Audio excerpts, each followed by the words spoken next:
მოგესალმებით პატივცემულო ტელემაყურებლებო, დღეს ხუთშაბათია და კვლავ ეთერში ვართ იმის გამო, რომ ანუ შეხედე ამ ნაციონალურმა მოძრაობამ და 9 წლიანმა რეჟიმმა მთლიანად ეს ტელევიზია და ეს გადაცემა შექმნა იმისთვის, მე მგონი, რომ აი ესეთ თემებზე გვესაუბრა და რა იყო იმ ნაწამები ხალხის, რა ვიცი, რისხანება, ტანჯვა, წამება და მერე ციხეებში კიდე ცალკე შეყვანა და ციხეებში გრდანის ციხე, რა თქმა უნდა, მაგისთვის ააშენეს ცალკე, რომ იქ ეწამებიათ ქართველი ხალხი და ამ რეჟიმს დაემონა მთელი ქვეყანა და თითქმის დაამონეს. იყო ეგეთი პრეცედენტიც, კაცო. ეშინოდა ხალხს ქუჩაში გავლა, ეშინოდა ხალხს სადმე სამსახურშიც მისვლა, რომ იქიდან წამოსული არ დაეჭირათ და ქუჩაში კიდე არ დაეხოცათ ახალგაზრდები. სხვათა შორის ჩვენ გვყავს დღეს უფლებადამცველი პოლიტპატიმარი რატი მაისურაძე, რომელიც მოხდა გრდანის ციხეში იმის გამო, რომ 2010 წელს 6 მაისს გიორგობის დღესასწაულს ერთ-ერთ ტელეკომპანიაში დაიჭირეს სრულიად უდანაშაულო ადამიანი, რომელიც კადრებმაც კი არ უშველა, რა თქმა უნდა. ტელეკომპანია კავკასია იყო ეს, აკუბარდიას ცემის შემთხვევაში აკუბარდია ცემეს ქუჩაში, შემოვიდა აკუბარდია, რა ვიცი, ნაცემი ადამიანი და სტუდიაში ვინც იყო სტუმრები იმ პერიოდში ყველა დაიჭირეს და ყველა წაიყვანეს და შეასახლეს გრდანის ციხეში. მე მოვიწვევ ახლა ბატონ რატი მაისურაძეს და ის მოგვიყვება ყველა დეტალს და განვიხილავთ ამ საკითხს დღეს. ბატონო რატი, მოგძანდით, მოგესალმებით. მოგესალმებით ბატონო კახა, მივესალმებით თქვენ მაყურებელს, მოგილოცავთ აღდგომის დღესასწაულს. კი ბატონო, კიდევ ერთი კვირა გვაქვს იმის დრო, რომ მიულოცოთ ადამიანებს აღდგომის დღესასწაული და მძიმე კვირა არის და ულოცავთ და მრავალს დაესწროს. ბატონო რატი, ანუ შეხედე ტელეკომპანია კავკასიაში, თქვენ რომელიც იყავით სტუმრად მიწვეული, რამოდენიმე ადამიანი, ნუ მოხდა იქ პრეცედენტი რაღაც ქუჩაში და თქვენ არც გასულ ხართ ქუჩაში საერთოდ იჯექით. ბატონო კახა, დავიწყებ იქიდან, რომ მაგას წინაპირობა ქონდა, როდესაც ჩვენ შევქმნით სახალხო მართლმადიდებლური მოძრაობა, ჩვენი მოძრაობა ძალიან ახალი შექმნილი იყო დაახლოებით, ჩვენ რა დაგვიჭირეს იმ პერიოდამდე დაახლოებით 20-25 დღის შექმნილი იყო და ხელისუფლება ძალიან კარგად ხედავდა, რომ ჩვენ მოძრაობაში უამრავი ადამიანი გაერთიან და ათასობით ადამიანი არ იყვნენ ქუჩიდან მოსული ხალხი, ესენი იყვნენ ძირითადად ეკლესიიდან მოსული ხალხი, ძირითადად მარეული ეკლესიების, ასევე ის ადამიანები, ვინც ნაწამები იყო იმ დროინდელი რეჟიმის მხრიდან და უამრავი სხვადასხვა ჯგუფის ადამიანები. ხელისუფლება ამ ყველაფერს იმ დროინდელი ხელისუფლება ძალიან კარგად ხედავდა, რომ ჩვენ ყოველდღიურად უძლიერდებოდით, რასაკვირველია, ძალიან კარგად იცოდა, რომ ჩვენ დაფინანსება არ გქონდა და ამ ყველაფერს ვაკეთებდით ენთუზიაზმით და ჩვენი სიმართლით და ჩვენი შემართლებით აი ამ ყველაფერზე გაღიზიანდნენ. და აგვირგვინდა ეს ყველაფერი, იმით რომ ჭავჭავაძის უნივერსიტეტში პირდაპირ ღვთის გმობა მიმდინარეობდა, აფინანსებდა ჭავჭავაძის უნივერსიტეტი ყველა იმ ღვთის გმობ წიგნებს, რაც იმ პერიოდში გამოიცემოდა, თანამონაწილე იყო ჭავჭავაძის უნივერსიტეტი, ჩვენ გავაპროტესტეთ ერთ-ერთი წიგნის პრეზენტაცია და მეორე დღეს ჩვენ შევიკრიფეთ, ჩვენი ორგანიზაცია შეიკრიფა ჭადრაკის სასახლეში. ჩვენ არ ველოდებოდით, ნამდვილად არ ველოდებოდით მაგდენ ადამიანს, უამრავი ხალხი მოვიდა, ფაქტიურად ჭადრაკის სასახლეში დასაჯდომი ადგილებიც არ იყო და ვერიპას პარკის ტერიტორია თითქმის მთლიანად შეივსო. ხელისუფლებამ დაინახა საფრთხე და გადაწყვიტა ჩვენი ორგანიზაციის განეიტრალება. ჩვენი ორგანიზაციის განეიტრალება და რასაკვირველია, მაშინდელი უშიშროება გეგმავდა როგორ განეიტრალებია ეს ჩვენი ორგანიზაცია. ანუ თქვენი ორგანიზაცია ებრძოდა ამ ნაციონალურ მოძრაობას? ჩვენი ორგანიზაცია ებრძოდა უსამართლობას. ხო, ნუ უსამართლობა მომდინარეობდა მაშინდელი ხელისუფლებისგან, მაშინდელი ხელისუფლება იყო ნაციონალური მოძრაობა და მათი ლიდერები, რასაკვირველია. და ამის გამო მე მოხდა რაც მოხდა, ხო? ამის გამო აი ეს გადაცემა ხო სწორედ აი ამ თემებზე სასაუბროდ, ვითომ და ამ თემებზე სასაუბროდ დაგვიძახა აკუბარდიამ. რეალურად ყველამ კარგად ვიცოდით. ანუ თქვენ ამ ორგანიზაციის დამფუძნებელი. დამფუძნებელი. კი, ერთ-ერთი დამფუძნებელი ვიყავი. როდესაც ჩვენ მივედით მე და ჩემი მეგობრები მივედით კავკასიის ტელევიზიაში, მოწინააღმდეგე მხარე დაგვისვა ჭავჭავაძის უნივერსიტეტის წარმომადგენლები. მაშინ ესეთი ფორმატი შეთანხმებული არ ქონდა, ჩვენ ცოტა სხვანაირად შევთანხმდით, ცოტა სხვანაირ ფორმატით უნდა მივსულიყავით, იმიტომ რომ არ გვინდოდა პირდაპირ დაპირისპირებაში შევსულიყავით, იმიტომ რომ ვიცოდით რა პროვოკაციაზეც წავიდოდნენ ეს ადამიანები და ყველანაირად ვერ დიდებოდით ამ პროვოკაციას. როდესაც დაიწყო გადაცემა დაახლოებით 20-25 წუთის შემდეგ ჩვენ როცა ვიყავით სტუდიაში, რასაკვირველია იქ სტუდიის გარეთ იყვნენ შეკრებილები ჩვენი თანამოაზრეები, ასევე მრევლი მამები, უამრავი ხალხი იყო დაახლოებით 300-400 კაცი ალბათ. ამ დროს შემოვიდა ნაცემი აკუბარდია გადაცემაში და თქვენმა მეგობრებმა გარეთ ცემეს, გარეთ საერთოდ მსგავსი რამეც კი არ ყოფილა, რამდენადაც მე მაქვს მე ინფორმაცია. შემოვიდა ნაცემი აკუბარდია,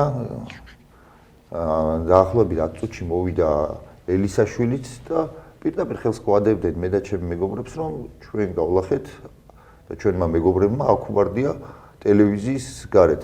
ტელევიზიაში ვიყავით და მაგის უწყვეტი კადრებიც იყო, რომ ჩვენ ტელევიზიის სტუდიიდან არც კი გავსულართ გარეთ.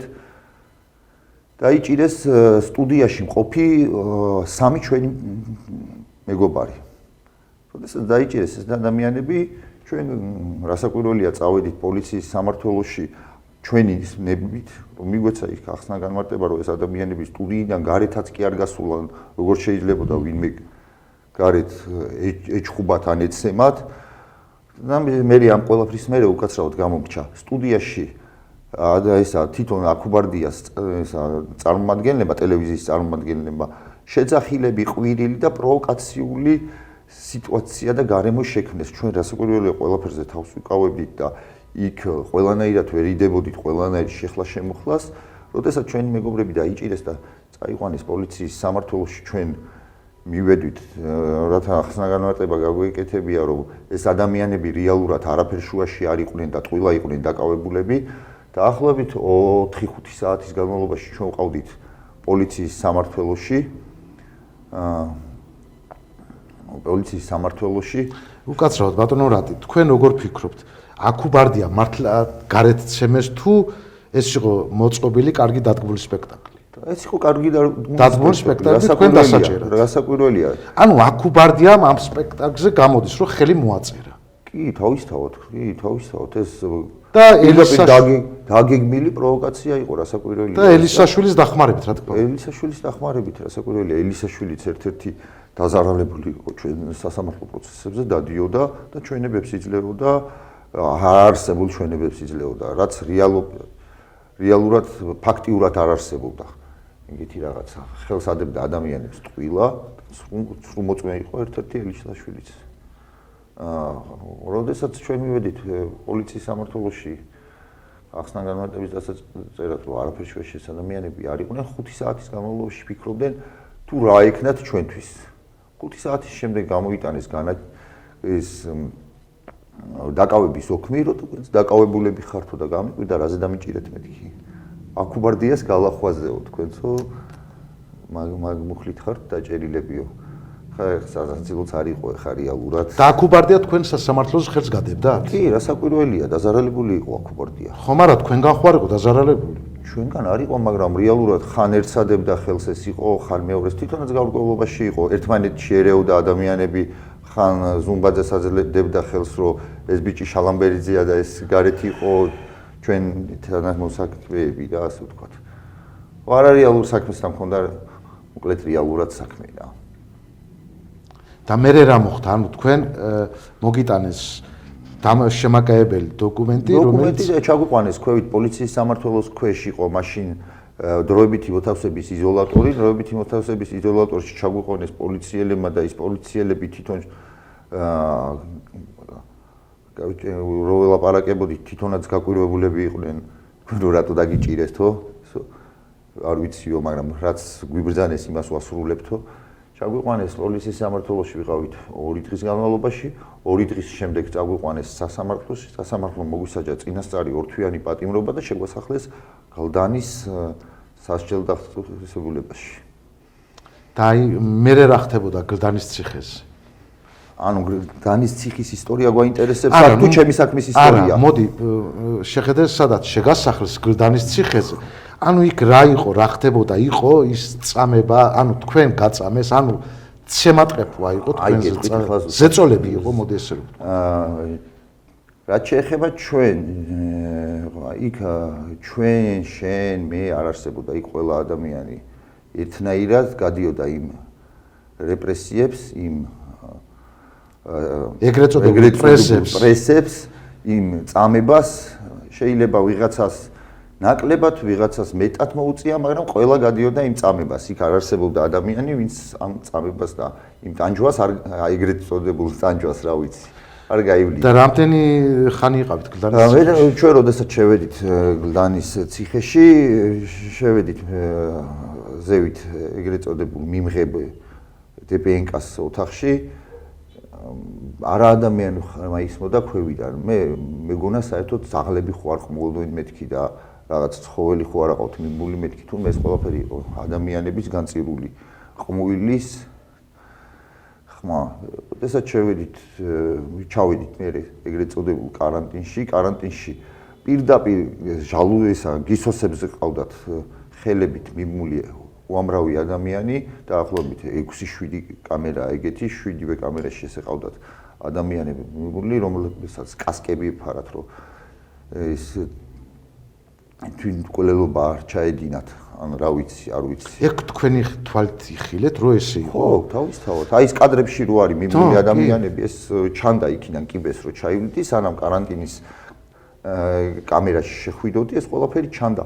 ანუ თქვენ ამბობთ, რომ კასკები იმით ვეხურათ თავზე, თვითმკვლელობა რო არ ჩაედინათ ამ ადამიანებს? ხო, ან თვითმკვლელობა რო არ ჩაედინათ, სავარაუდოდ, არ ვიცი, კასკები ეფარათ, რომ ის რეშოტკაზე ალბათ თავი არ რკინის ხო, მაგრამ ეს ადამიანები იყვნენ ისედაც ისეთი ნაცემები, რა ვიცი, მაგრამ არ უნდათ ალბათ, რომ თავისი სიკვდილით თავი მოეკლათ და ბოლომდე ეწამებიათ რა.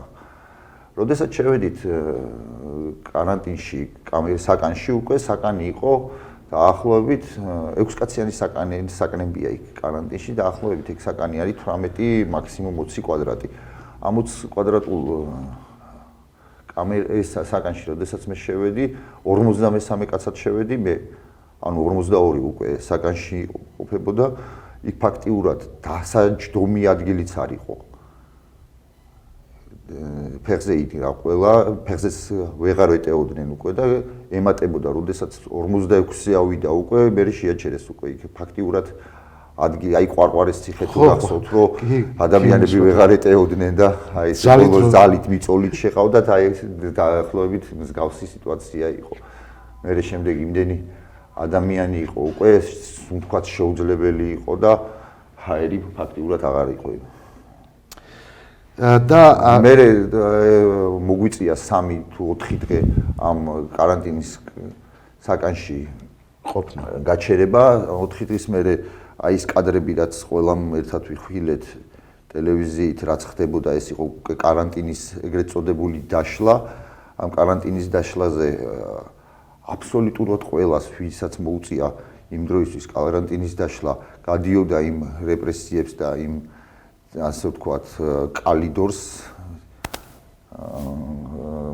დუბინკებით, ხელით, ფეხით, რა ყველაფრით ამ ადამიანებს ჩვენ თლიან ყველას გვისწორდებოდნენ. ბატონო რატი, შეხედე ერთი კითხვა მაქვს და ამ კითხვასთან დაკავშირებით, ანუ შეხედე იმიტომ აქ ეკითხვა, რომ კასკები როგორც თქვენ ახლა ახსენეთ, მაშინ ბედუკაძე იყო იმ პერიოდში კი, როდესაც მე მიმიღეს ბედუკაძე იყო, კი. ბედუკაძე იყო ერთ-ერთი კარანტინში, ვინც მე მიმიღო. ანუ მაგრამ აი თვითონ უშუალოდ ბედუკაძე ჩვენ შემთხვევაში და იქ იმ შემთხვევაში მონაწილეობას იმ დღეს არ იღებდა. კარგი, აგიყვანეს შემდეგ გაგვანაწილეს საკანებში, საკანში ვიყავი 6 კაციან საკანში, სადაც რა ვიცი, ფაქტიურად არც ესა დილის პრაგულკაზე, ეგრეთ წოდებულ სეირნობაზე არა, იქ ხა ეგეთი რაღაცა შეუძლებელი იყო, იმიტომ რომ მე იქ ყველაფერს იმტრევდნენ, ანგრევდნენ ჯერ ისედაც რა ქონდა საკანში და ისიც მე ყველაფერი ძირს ხვდებოდა და შემდეგ ბრაზდებოდნენ იმისათვის და უარესად აგრესიას გამოხატავდნენ, რომ შენ სასეირნოდ გახვედი. იმიტომ რომ 15-20 წუთით წასვლას მენიდან აგვიანებდა ის ოფიცერი და აღარ უნდოდა რომ კიდე სახლში წასვლა დაეგვიანებია და გიждდებოდნენ ამ ყველაფერზე, რომ სასეირნოდ არ გასულიყვნენ საკნები. ასე ვთქვათ. იქ მე ჩვენი ზუსტად ჩემი ფანჯრებიდან ჩანდა ეს ადმინისტრაციის корпуსი და თვითონ კარანტინის ფანჯრები. იქ ყოველდღე ხედავდი თუ როგორ აწამებდნენ ადამიანებს, როგორ კლავდნენ ცემაში, უამრავი მიცვალებული გამოიყვანეს ჩემი იმ დროის ეს ყოფნის განმავლობაში თითქმის ყოველდღე გაყავდათ გლდანის ციხიდან მიცვალებული. ხან ერთი, ხან ორი. თან იმ პერიოდში მოგიწია თქვენ 2010 წელი იყო. 2010 მე 3 წელი ფაქტიურად სუგლდანში მომიწია ყოფნა. 3 წელი იყავით? 3 წელი ვიყავი გლდანში მე ზონაზე არ წავყვანი ვართ. არ წაგვიყვანეს ჩვენ ზონაზე. ანუ გაგას სამართლეს და იყავით? გამას სამართლეს 7 თვის მერე აღმიძრეს კიდე ახალი საქმე რომ თითქოს მე ჩემი დაკავების წინა დღეს ვიღაცისთვის გამიწნია სილა და ეს გაშლილი ხელი შეიძლება ჩაითვალოს მოსამართლემ ყრივ ბლაქვ საგნათო და დავიმატეს კიდე სასჯელი და ფაქტიურად სულ თელი ჩემი 3 წელი. ფაქტიურად კი არა 3 წელი გავატარე მიგლდანის ციხეში. ანუ მთლიანად რამდენი წელი მოგისაჯეს? ანუ ეს ყველაფერი რო შეგიკრიბეს? 8 წელი. ანუ 2012 წელი რო არ დამდგარიყო თქვენ იქნებოდით 8 წელი ციხეში. არა 8 წელი არ ვიქნებოდი ციხეში. და რატო? ალბათ 30. და იმიტომ რომ ყოველი წლის ბოლოს კიდე 4 წელს ვიმატებდნენ. დაგიმატებდნენ და მინიმუმ 30 ალბათ გამოვიდოდა. ანუ ყველაზე კაი ვარიანტში, ანუ ყველაზე ცოცხალი გამოსულიყავ. თუ მოხვიდოდი ცოცხალი 8 წელში, მაგრამ არ ამგონია იქ 8 წელი დაიჯერებოდა ვინმე და კიდე არ დაემატებიოთ სასჯელი. ანუ შეხედე მოვიდა 2012 წელი ბატონო რატი. და ანუ თქვენ 8 წელი გაქვთ მისჯილი, იყავით 3 წელი, ხო? თუ რამდენი იყავით? 3 წელი გამომივიდა. ნუ 3 წელი იყავით გლდანის იმ ავად სახსენებელ ციხეში და მოვიდა 2012 წელი და აი რა მოხდა 2012 წელს? 2012 წლის სექტემბერი იყო, როდესაც ეს კადრები გლდანის ციხის კადრები ლადო ბეგდუგაძემ გამოიტანა საჯაროდ. უკვე იქ ფაქტიურად იმ დღეიდან შეიცვალა სიტუაცია, აიგრძალა ყველანაირი პაემანი ისეს და თვითონაც შოკში იყვნენ, რა იქნათ არ იცოდნენ. ფაქტიურად ოფიცრები აღარ იყვნენ სართულზე რა. საჭმელი რომ მოვიდა კონტროლერი და ოფიცერი აღარ მოყვა იმათ და მივხვდით რომ რაღაცა ხდებოდა რა. შემდეგ მეორე დღიდან უკვე პაემნები დაიწყო და ყველამ გავიგეთ თუ იმ კადრების შესახებ რომ გახმაურებული იყო, იმიტომ რომ ჩვენ ფაქტიურად საკნებში რადიოების აღარ ქონდა. საინფორმაციო წყარო არ ქონდა. არანაირი, არც გაზეთში ისედაც პრობლემა იყო, მაგრამ რადიოები ქონდა ერთადერთი და ისიც აღარ ქონდა. რომ გავიგეთ ის თუ რაც ხდებოდა რეალურად გარეთ, უკვე აქციები იყო დაწყებული და სერიოზული პროცესები იყო დაწყებული, ძალიან შეეშინდათ რა, ძალიან შეეშინდათ იმ მუხტის, რა მუხტის აი ამ ყველაფერს. ანუ რეჟიმი ნენელა ინგრეოდა, კი, ინგრეოდა და ამ მუხტის იმ საზოგადოების, იმ მთელი საქართველოს ფეხზე დადგა და მთელი საქართველოს გაგიჟდა იმ იქ მიმდინარე ფაქტებით და იქ მიმდინარე ამბებით და გამოვიდა ქუჩაში. აი ეს ფაქტიურად იყო რეჟიმის უკვე დანგრევის წინაპირობა. და თვითონაც ძალიან კარგად იცოდნენ ეს იყო მისი დამარცხება იყო მათი ანუ დამარცხება. ხო მის განადგურების ხილაკს თვითონ დააჭირეს ხელი. ხო ეს როგორი რაღაცა იყო, იცით ბატონო, ხა ეგ უკვე დაჭერილი ქონდათ თავიდანვე მოვიდნენ თუ არა იმ დღესვე, მაგრამ ეს უბრალოდ მწიფდებოდა და ყველაფერმა დააჩქარა ეს თემა და დაანგრია ის რეჟიმი, ის ავადსახსენებელი ბატონო რეჟიმი, რასაც სააკაშვილის რეჟიმი იყო. შეხედე თქვენ აღიარებითი ჩვენება არ ქონდათ მიცი? არა, ჩვენ აღიარებითი ჩვენება რა უნდა მეღიარებია, რაც ხო, რაც ხო, ანუ იყო ადამიანები აღიარებდნენ რაღაცეებს, კაცო. კი არ აღიარებდნენ, იძულებულები იყო ეღიარებიან რაღაცეებს. იძულებით აღიარებაზე. აღიარება ეს რაც ადამიანს არ ჩაუდენია, ის როგორ უნდა აღიარო? ანუ შეხედე აკუბარდიას ჩვენებები და ელისაშვილის ჩვენებები, რომელიც ცრუ ჩვენება დადეს. დღეს აკუბარდიას ზის თავის ტელევიზიაში, ეგრეთ წოდებულ ტელევიზიაში და ისევ აგრძელებს თავის საქმიანობას. ანუ შეხედე ის ჩვენებები, რაც მაგათმა გააკეთეს, ეგ იყო ცრუ ჩვენება, ხო? განსაკუთრებია. და თქვენ ამ ცრუ ჩვენების საფუძველზე თითქმის რა ვიცი, როგორ ვთქვი, ახლა წამების მსხვერპლიც კი გახდით, ხო? რა თქმა უნდა, ახლა გრდანის ციხეში შვილების მამა, მეუღლე, შვილი და რა ვიცი, ყველაფერს ვიტყვი ამ საკითხს. ამათ რამე აი ისეთი ანუ თუნდაც ახლა აკუბარდიას პასუხი ხო უნდა ეკო იმ ცრუ ჩვენებისთვის. აი ყველაზე ცოტა და მინიმუმ რაღაც იმას ვსაუბრობ. ანუ მარტო აკუბარდიას არა, იქ ძალიან ბევრი გარემო იყო და ძალიან ბევრი ადამიანი იყო კონკრეტულად ჩვენ საქმეზე, ვინც დღესდღეობით კიდე აგრძელებს იმ თავიანთი მუშაობას და იმ თავის საქმიანობას, რასაც მაშინ აკეთებდნენ. აკუბარდიაც იყო იქ, ელისაშვილიც იყო, იქ მარტო არა ესენი, ის ყველაფერი, ეს რეალურად აკუბარდიას დაგეგმილი სცენარი არ იყო. არა, აკუბარდია იყო შემსრულებელი. აკუბარდია იყო ერთ-ერთი შემსრულებელი, ელისაშვილი კიდე თავისთავად აკუბარდიას ის იყო მარჯვენა ხელი თუ მარცხენა ხელი, არ ვიცი, რაც კიდათ ის დაარქვით. ელისაშვილიც აკუბარდიასთან ერთად იყო მის იდეების და საქმის შემსრულებელი. ახლა ის რეალურად დაგეგმილი იყო მაღალ დონეზე ჩვენი ორგანიზაციის და ჩვენი დაჭერა. ესენი იყვნენ უბრალოდ ის ფიგურები, ვისაც უნდა აღესრულებია ჩვენი დაჭერა. ანუ შეხედე, მინდა დავაზუსტო ზუსტად, აი თქვენ ამბობთ იმას, რომ აკუბარდია ქუჩაში არავის არ უცემი. არ შეიძლება არც გასულა ქუჩაში. ანუ მე ვამბობ იმას, რომ ჩვენ როდესაც ვიყავით ტელევიზიაში უწყვეტ რეჟიმში, ანუ პირდაპირ ეთერში, როდესაც ვიყავით პირდაპირ ეთერში, პირდაპირ ეთერის შემოვიდა აკუბარდია, მაგიტომ მოხდა იმ პირდაპირ ეთერის წამყვანმა ნინო ჯანგირაშვილი აკუბარდიას ცოლი იყო, შეაჩერა გადაცემა, მაგრამ ეს გადაცემა მაინც პირდაპირ ეთერში გადაეცემოდა ტელევიზიაში.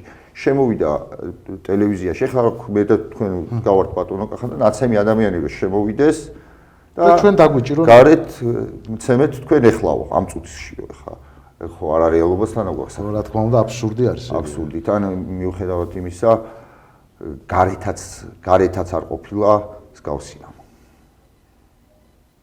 ანუ დადგმული იყო ეს ყველაფერი. კარგი სცენარი. კარგი არ იყო, კარგი როგორ იქნება. არა, იმათთვის კარგი სცენარი იყო. იმათთვის იყო საბაბი, თორე კარგი სცენარი კი არა, იყო ყველაზე ცუდის და გამოუყენებელი სცენარი, იმიტომ რომ სასამართლომაც კი ვერ გაბედა ეს კადრები მიიღო მტკიცებულებად, იმიტომ უარი თქვა ამ კადრების მიღებაზე.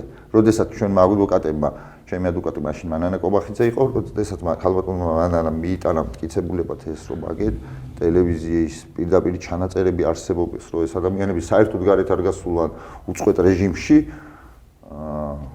მტკიცებულებად არ მიიღო. არ მიიღო სასამართლომ, ჩვენ არ გვაინტერესებს ტელეკომპანია კავკასიის გადაღებული კადრებიო.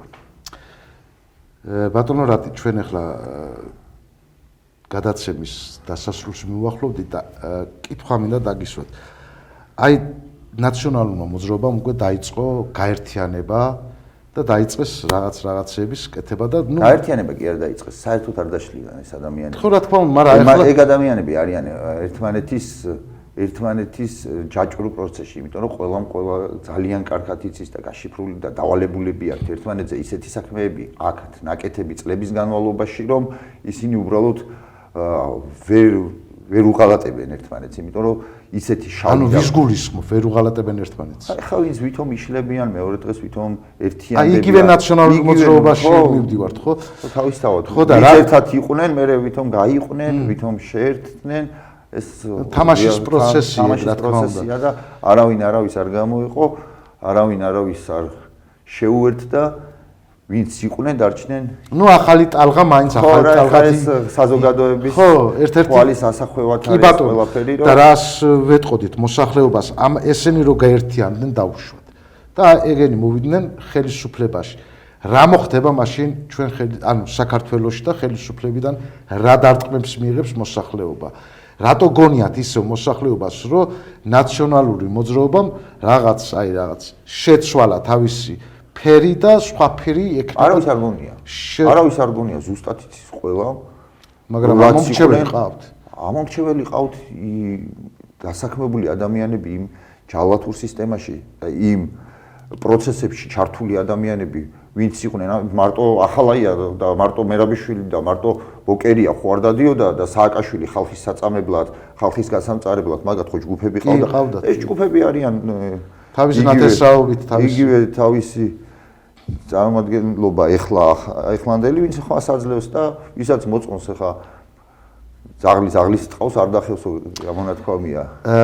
ერთი კითხვა მაქვს ხო და იქ აქციებზე ვინც დადის პირველ ეტაპზე ნამდვილად იყვნენ აღელვებული ადამიანებიც რეალურად, მაგრამ რომ გაანალიზეს ის ყველაფერი გაშიფრეს, დარჩნენ მე 3000 კაცი და 2000-3000 კაცი მეტი მაგათ აქციებზე არც დადის. რეალურად არჩევნებშიც აგერ ყველამ კარგად დავინახეთ მესამე ადგილი აიღეს. ეს 2025-ის არჩევნებში ხო? და მეორე ადგილი აიღო სხვათა შორის გვარამია. ხო, იმიტომ რომ ხა ნახეთ როგორ არის მან ბატონო კახა გეტყვით რა. მე მაგ ხოლმე რა ხალხთან შეხება და ურთიერთობა სხვადასხვა ჯგუფებთან.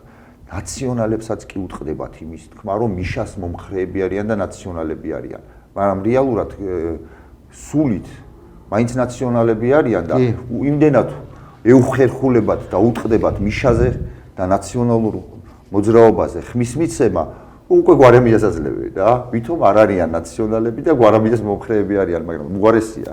რა მნიშვნელობა აქვს ხა ნაციონალი იქნები თუ გვარამიას მომხრე იქნები? ერთი და იგივეა. და რისი თქმა მინდა, აი თქვენ ახსენეთ 2025 წლის არჩევნები. 2025 წლის არჩევნებში ქართულმა ოცნებამ თითქმის თბილისში გვარამიამ აჯობა. ხო? ვერ გავიგე. გვარამიას აჯობა? გვარამიამ აჯობა. არა, მე მგონი თბილისში მოიგეს. ვერსად ვერ მოიგეს. ვერსად ვერ. ხო, ნუ მეორე ადგილზე ხო გავიდა. გვარამია მე მგონი მეორე ადგილზე გავიდა. მეორე ადგილზე გავიდა. არჩევნები ჩემი შესაძლებელი არა ის არჩევნებს. არა, სულ სხვა რაღაცას ვიძახი. არა, სულ სხვა რაღაცას ვიძახი. სხვაგან მივდივარ საერთოდ.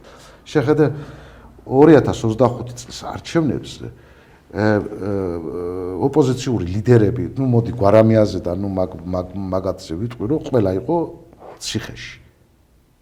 ესენი რო ციხეში არ ყოფილიყვნენ. შეხედე სად მივდივარ. შეეძლოთ ამათ შეერყიათ ქართული ოცნება არჩევნების მხრიდან, ანუ სერიოზული ის მოხდებოდა, ხო? ანუ ყოფნა არ ყოფნის საკითხი. ანუ ნახე როგორ არის. შეხედე, აი სად ჩემი აზრით როგორ არის ნახე. მან ეს ყველანი ერთად მაშინ აღებული ოპოზიცია ბევრად უფრო ნაკლები ხმა აიღეს, ვიდრე ეს ქართულმა ოცნებამ რამდენადაც მე მახსოვს. ხო და მე რას ვიძახი? ეხლა საშიშროებას არ წარმოადგენს ნაციონალური მოძრაობა, შეიძლებაზე მაქვს საუბარი. ამ ნაციონალურმა მოძრაობამ, ან გაერთიანებას ვიძახი, არაღარა უკვე ნაციონალები თუ რაც ჯანდაბები არის. მოახდინონ ამ ხალხის ისევ შეკრება, კარგად, რომელსაც არ ესმის რა ხდებოდა 9 წლიან რეჟიმის დროს და ნაციონალების დროს ჩვენ ქვეყანაში და რა უქნეს ჩვენ მოსახლეობას და ბავშვები დახოცეს, მანქანაში დახვრიტეს, კონტროლსაც უკეთებდნენ ადამიანებს, რომ არ გადარჩენ კი ფაქტები იყო ამასი და მე მაგალითად ვეტყოდი მოსახლეობას, რომ თავი შეიკავონ ამ გაერთიანებულ ოპოზიციასთან თანამშრომლობას. თქვენ რა სიტყოდით ამასთან დაკავშირებით? სასაკვირველია ხა ყველამ უნდა გაანალიზოს ის თუ რა ხდებოდა იმ 9 წლის განმავლობაში, რა ხდებოდა მანამდეც და არავის არ უნდა კონდეს იმის სურვილი და იმის ილუზია, რომ ეს ყველაფერი დაბრუნდება, მაგას არ დაუშვებს ქართველი ხალხი, რომ ისე 9 წლიანი რეჟიმის დროს დაბრუნდეს ის წამებები, ის ტანჯვები, ის სახელმწიფო რეკეტი თავიდან გაიაროს ქართულ ხალხმა. ეს არ მოხდება. ამას ქართული ხალხი აღარ დაუშვებს. ღრმად მწამს და ღრმა იმედი მაქვს, რომ ქართული ხალხი აღარასოდეს შეცნობას აღარ დაუშვებს. მეც თქვენ აზრზე ვარ და ხო რა ვიცი ხა. ბატონო რატი ძალიან მოკლე და საინტერესო გადაცემა გამოგვივიდა. თქვენზე ვისაუბრეთ, რა იყო აკუბარდიას თემა, რა იყო ის ელისაშვილი, რომელიც დღეს დაჭერილი არის და მე კიდევ ერთხელ ვამბობ იმას, რომ აკუბარდიას ყველანაირად შეუძლია ადამიანს ტყუილა დაადოს ხელი ან ჩვენება მიწეს და დაიჭიროს. რომ აქედან გამომდინარე ესე ჩანს. ფაქტი ეგ არის. ფაქტია, ვერ გავექცევით ფაქტის და ფაქტს ვერ გავექცევით. ფაქტი არ არის, კიდევ ერთხელ გეუბნები, არსებობს მაგის უწყვეტი რეჟიმი, რა მოხდა და როგორ მოხდა და რაღაცა ეს ყველა შეუძლია დაგუგლოს, ნახოს. ის ძველი კადრებიც არსად არ წასულა და არსად არ გამქრალა ჩვენც გვაქვს და დევს სხვადასხვა წყაროებში, დევს YouTube წყაროებში, ინტერნეტ წყაროებში და ყველა შეუძლია ნახოს. ძალიან დიდი მადლობა ბატონო რატი. სტუდიაში მობრძანებისთვის და სტუმრობისთვის და დავემშვიდობოთ ბატონო რატის და ჩვენ მომავალ ხუთშაბათამდე გემშვიდობებით პატრიცემულო ტელემაგულები. არ გაძანდებთ.